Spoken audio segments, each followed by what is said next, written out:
Kali ini, kita bakal bahas cerita yang luar biasa tentang perubahan dan harapan yang datang dari sebuah desa terpencil. Kita akan lihat bareng-bareng gimana energi matahari itu ternyata nggak cuma menerangi rumah, tapi juga masa depan satu komunitas. Nah, kita mulai dari kalimat yang kuat banget ini, babak baru.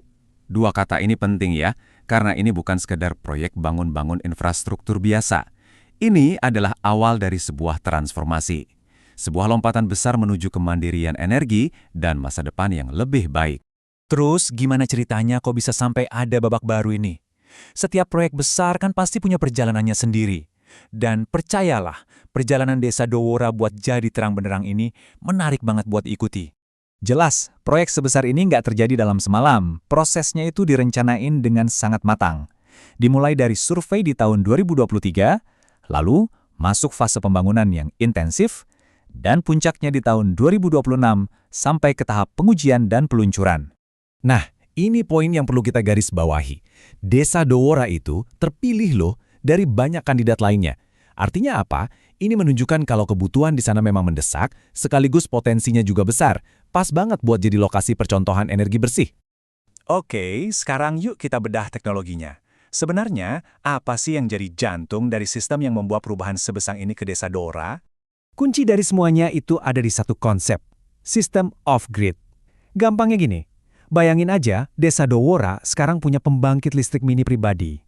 Mereka nggak lagi bergantung sama jaringan listrik nasional yang mungkin susah banget buat sampai ke daerah mereka. Mereka sekarang mandiri secara energi. Keren kan? Lalu, seberapa kuat sih pembangkit ini? Kapasitas totalnya itu 80,85 kilowatt peak. Angka ini tuh nunjukin daya maksimum yang bisa dihasilkan panel surya pas cuacanya lagi cerah-cerahnya. Gede banget, dan ini udah dihitung dengan cermat buat memenuhi kebutuhan listrik seluruh desa. Nah, dari angka teknis tadi, dampaknya buat warga itu luar biasa. Artinya, mereka bisa menikmati listrik sampai 12 jam setiap hari. Coba deh bayangin perbedaannya. Dari yang tadinya malam hari gelap gulita, sekarang jadi terang benderang. Anak-anak jadi bisa belajar, dan kegiatan ekonomi bisa terus jalan. Kalau kita lihat lebih detail lagi, setiap rumah itu dapat kapasitas sekitar 450 watt. Ini udah lebih dari cukup loh buat nyalain lampu, ngecas HP, dan peralatan elektronik dasar lainnya. Kualitas hidup mereka langsung naik drastis. Jangan salah ya, ini bukan teknologi yang ketinggalan zaman. Sistemnya ini canggih banget. Semuanya dipantau secara digital dan real time. Jadi kalau ada potensi masalah, itu bisa langsung terdeteksi. Ini penting buat memastikan pasokan listrik untuk warga tetap stabil dan efisien. Tentu aja, sebelum benar-benar diserahkan ke masyarakat, sistem secanggih ini harus lolos serangkaian pengujian yang super ketat. Tujuannya ya buat memastikan semuanya aman dan bisa diandalkan.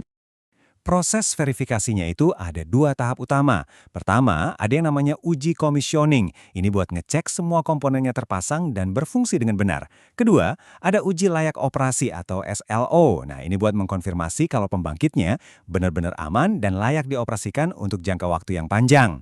Dan yang bikin makin yakin, pengujian ini diawasi langsung oleh tim dari Kementerian ESDM. Ini kayak semacam stempel kepercayaan gitu. Bukti kalau ini bukan proyek main-main.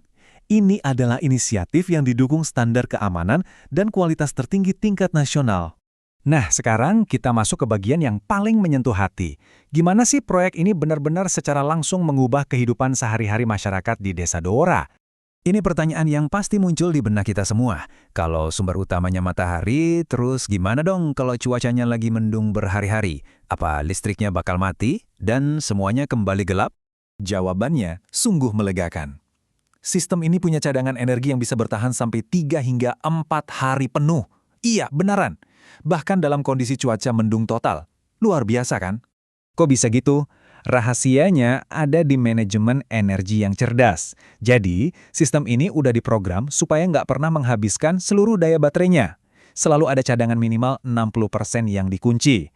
Ini demi memastikan pasokan listrik tetap andal apapun cuacanya. Kisah Desa Dowora ini adalah bukti nyata dari apa yang tadinya mungkin cuma angan-angan. Ini bukan cuma sebuah akhir yang bahagia, tapi ini adalah sebuah awal yang sangat menginspirasi. Pertanyaannya sekarang bukan lagi apakah ini mungkin dilakukan, tapi bagaimana caranya kita bisa mereplikasi kesuksesan ini untuk menerangi ribuan desa lain yang masih dalam kegelapan.